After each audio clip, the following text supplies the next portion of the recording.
Hipertèlia és una exposició que podreu trobar aquí a la Capella fins al 25 de juny. El nom de l'exposició vol dir que quan un òrgan fa hipertèlia és que excedeix la seva funció i no permet que altres òrgans funcionin correctament. Això és un concepte que es fa servir com en termes per animals.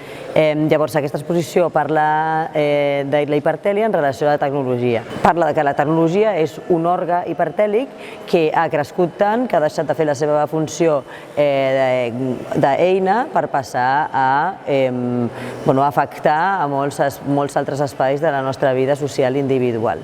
Hi ha 6 instal·lacions.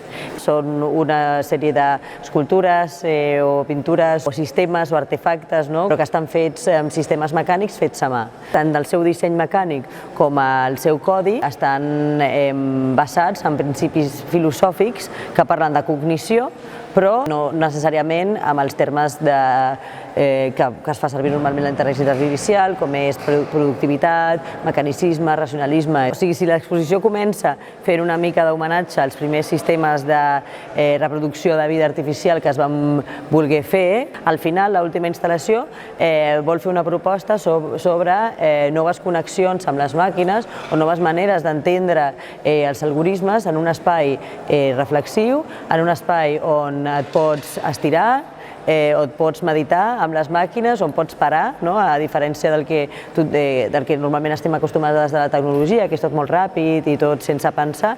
Llavors tu pots estirar-te, connectar amb les màquines, veure-les com respira, i que a mi em va cridar molt l'atenció que facin servir llenguatges de la tecnologia per explicar espiritualitats. Llavors intenta fer com aquest vincle.